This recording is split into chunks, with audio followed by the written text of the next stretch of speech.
हम लोग जो था क्या बोलते हैं उसको, विरेचन की विधि, यानी एल्कोहल के विरेचन की विधि को हमने समाप्त कर लिया है। अब हमको पढ़ना है एल्कोहल के रासायनिक गुण। तो हेडिंग लगा लीजिए आप लोग भी, एल्कोहल के रासायनिक गुण।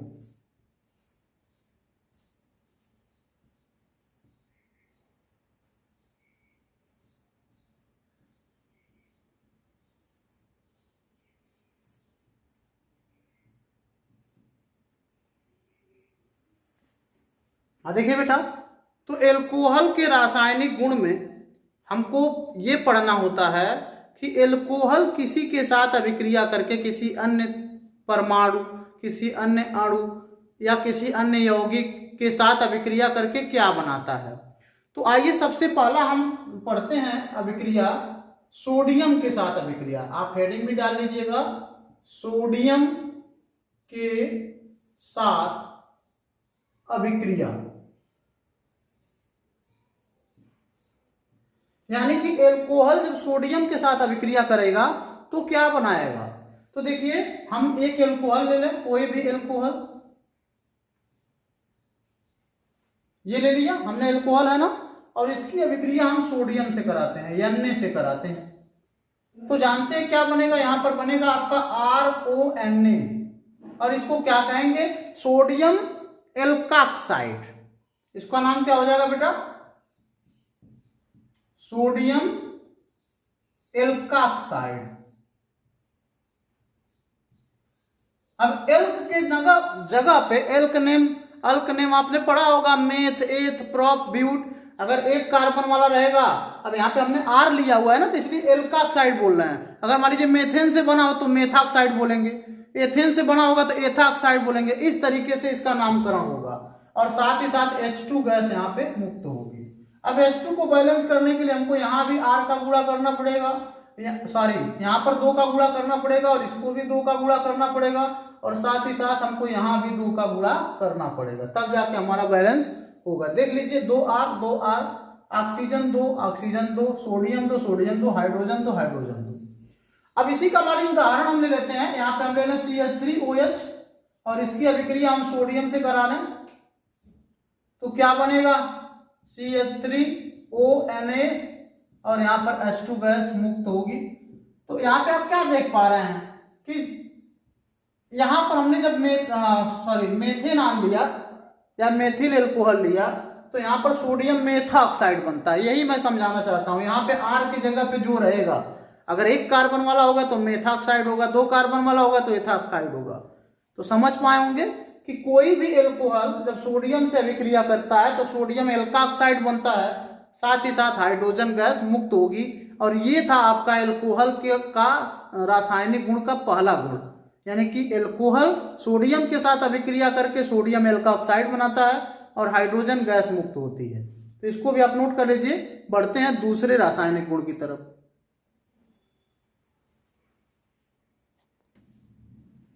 हाँ देखिए, तो एल्कोहल का सोडामाइड के साथ अभिक्रिया।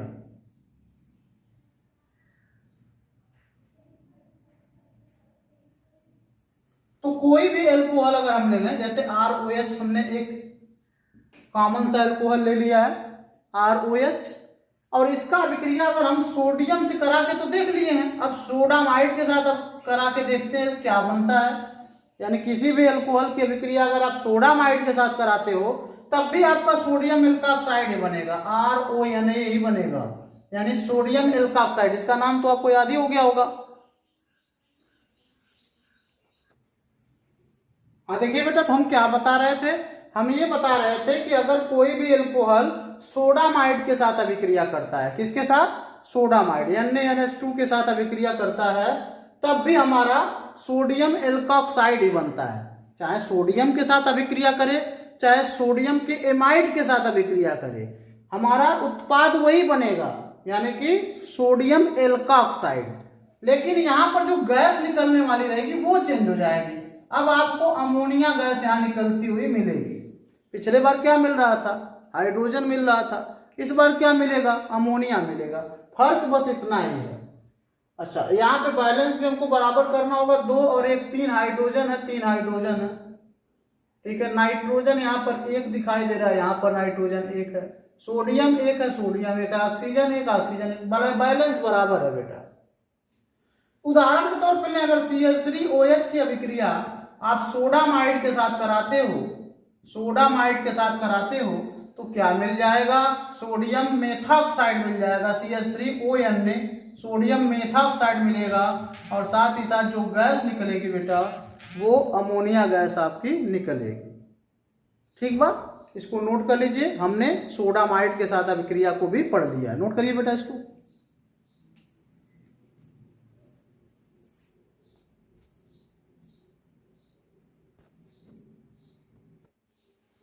तो अब हम पढ़ने जा रहे हैं कार्बोक्सिलिक अम्ल के साथ अभिक्रिया, किसकी, एल्कोहल की। ठंडे दिमाग से पढ़िए, मस्त रहिए, कोई तनाव नहीं, कोई प्रेशर नहीं, केमिस्ट्री 100% समझ में आएगा। कोई सब्जेक्ट जब आपकी मेहनत रहेगी तो हर सब्जेक्ट समझ में आने वाला है। कार्बोक्सिलिक अम्ल से कैसे अभिक्रिया होगी, सबसे पहले हम ले लेते हैं कार्बोक्सिलिक अम्ल RCOOH। आप तो जानते हैं कार्बोक्सिलिक अम्ल को, ये जो RCOOH है यही कार्बोक्सिलिक अम्ल होता है जिसमें COOH आता है, वो तो आप अच्छी तरीके से जानते होंगे। स्ट्रक्चर के रूप में बना दो इसको, छोड़िए, कोई जरूरी नहीं है। अब यहाँ पर इसकी अभिक्रिया किससे करानी है बेटा, एल्कोहल से करानी है। R-OH मैं लिख दे रहा हूं ताकि पता चले कि R इसका है, R- इसका है। ठीक है, तो बन क्या जाएगा, देखिए यहां से H निकलेगा और यहां से OH, सॉरी यहां से H निकलेगा और यहां से OH निकलेगा। सबसे पहले जल बन जाएगा, H2O को बना दो, ठीक है। और ये R जो है COO है उसके साथ R- जाकर जुड़ जाएगा और इस प्रकार आपका बन जाएगा एस्टर।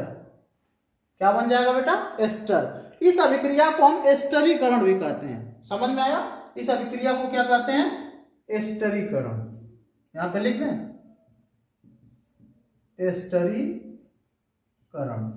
स्ट्रक्चर के रूप में दिखाएं तो इस तरीके से इसको दिखा सकते हैं, C डबल बॉन्ड O और यहां पर OH। ठीक है, इसका अभिक्रिया आप ROH से करा रहे हो, क्या बनने वाला है, C डबल बॉन्ड O ऐसे का ऐसा, यहां पर O के साथ एक R जुड़ जाएगा, ये वाला R जुड़ जाएगा, इसको R- भी दिखा सकते हो और प्लस आपका H2O बन जाएगा। यहाँ पर OH निकलेगा, सॉरी यहाँ पर OH निकलेगा, यहाँ से H निकलेगा और इस प्रकार आपका बन जाएगा H2O। और ये क्या है बेटा, एस्टर। याद रखिएगा जिसमें C डबल O आता है वो एस्टर होता है, C डबल O के बाद फिर आपका एल्किल समूह जुड़ा हो वो आपका एस्टर है। कीटोन में केवल एक ही O होता है, याद रखिएगा, ऑक्सीजन एक ही होता है, एस्टर में 2 ऑक्सीजन होते हैं और 2 ऑक्सीजन के बाद अगर H आ जाता है तो आपको समझ लीजिएगा वो कार्बोक्सिलिक अम्ल है।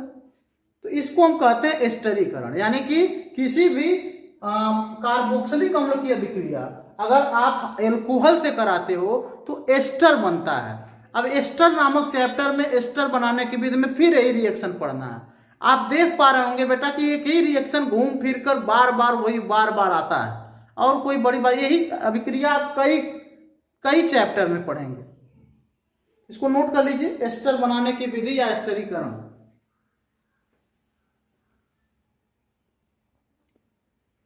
अगली अभिक्रिया है बेटा बेंजाइल क्लोराइड से, C6H5CO और Cl, ये आपका है बेंजाइल क्लोराइड।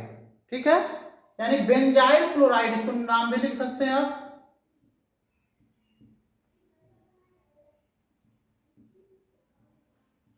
तो बेंजाइल क्लोराइड की अभिक्रिया किससे करानी है, एल्कोहल से करानी है। क्या बनने वाला है, अब यहां पे देखिए ये जो H है ना बेटा, ये इस Cl के साथ बना लेगा HCl, अपना सबसे प्यारा मित्र HCl, हाइड्रोजन क्लोरीन के साथ क्रिया करके तुरंत HCl बना लेगा। और जो C6H5CO है ना, इसके साथ ये O और ये एल्किल समूह जाकर जुड़ जाएगा। ठीक है, अब इसका नाम क्या हो जाता है, इसका नाम बेंजोएट हो जाएगा, एल्किल बेंजोएट। बात समझ में, R फॉर एल्किल, एल्किल हो गया बेटा, और बेंजोएट। यानी कि अभी आपने पीछे पढ़ा एस्टरीकरण, सेम टू सेम वही अभिक्रिया हो रही है, बशर्ते यहाँ पर पिछली बार हमने कार्बोक्सिलिक अम्ल लिया था, यहाँ पर 2 ऑक्सीजन हुआ करते थे और इस बार यहाँ पर एक ही ऑक्सीजन है और इसके साथ क्लोरीन जुड़ा है, साथ ही साथ बेंजीन समूह के साथ ये हुआ है, इसीलिए इसको बोलते हैं बेंजाइल क्लोराइड। तो बेंजाइल क्लोराइड की अभिक्रिया अगर आप एल्कोहल से कराते हो तो एल्किल बेंजोएट बनेगा, ठीक है, HCl अलग हो जाएगा, एल्किल बेंजोएट बनेगा। और इसी अभिक्रिया को आप बेंजाइलीकरण भी बोल सकते हो। क्या बोल सकते हो? बेंजाइलीकरण या साटन बामन अभिक्रिया। बहुत बार पूछा गया परीक्षा में, साटन बामन अभिक्रिया एक नाम अभिक्रिया है, इसलिए मशहूर है बेटा ये, और ये तो हर बच्चों के जुबान पे रहता है, जो केमिस्ट्री के स्टूडेंट हैं उनके जुबान पे रहता है साटन बामन अभिक्रिया।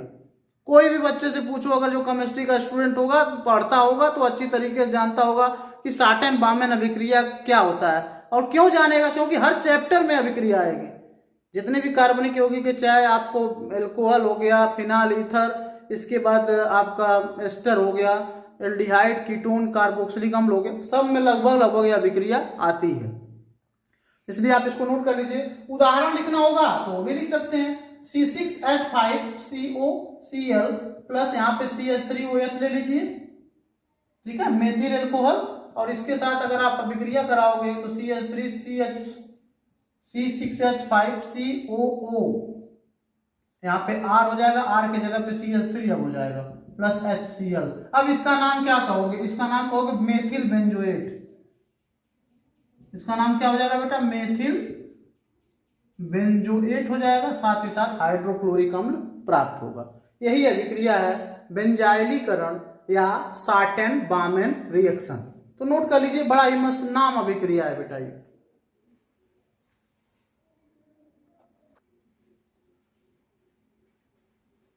ग्रिग्नार्ड एजेंट को तो आप अच्छी तरीके से जानते हैं, RMgX, इसको बोलते हैं ग्रिग्नार्ड एजेंट, ठीक है।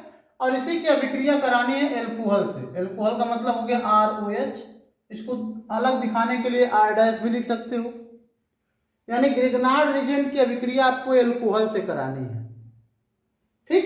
बनेगा क्या, क्या प्राप्त होने वाला है? तो देखिए, सबसे पहले यहां पे जो एल्किल समूह है ना, ये वाला एल्किल समूह इस H के साथ मिलकर एल्केन बना लेगा, RH बन सकता है। समझ में आया ना? आप समझ पा रहे होंगे कि जो एल्किल समूह है वो एल्केन बन जाएगा। साथ ही साथ यहाँ पे और क्या क्या बच रहा है? तो Mg है, Mg के साथ OR जुड़ा रहेगा और एक X जुड़ा रहेगा। ये आपका बनने वाला है, यानी कि आप एल्केन बनाने की विधि में भी इस अभिक्रिया को पढ़ चुके हो। एल्केन कैसे बनेगा? किसी भी ग्रिग्नार्ड अभिकर्मक की अभिक्रिया जब हम एल्कोहल से कराते हैं तो उसमें से एक हाइड्रोजन एल्किल समूह के साथ जुड़कर आपका एल्केन बना लेगा, और MgX और R' जो है, Mg के साथ एक OR' जुड़ जाएगा, दूसरा हाइड्रोजन जुड़े रहेगा, तो एल्केन यहाँ पे प्राप्त होगा। ये याद रखिएगा, एल्केन बनाने की विधि में भी आप ये रिएक्शन पढ़ चुके हो, इसको भी आप नोट कर लीजिए। ये इंपॉर्टेंट है बेटा आपके लिए, क्योंकि एल्केन वाले चैप्टर में भी आपको इसको पढ़ना पड़ेगा। नोट करिए बेटा, ये रहा आज का क्लास। अभी कुछ और रासायनिक अभिक्रिया शेष रह गई है, उसको हम अगले क्लास में कवर करेंगे। मिलते हैं अगले क्लास में कुछ और रासायनिक गुण के साथ एल्कोहल के। तब तक के लिए अपना ध्यान रखिएगा। आपका दिन शुभ हो।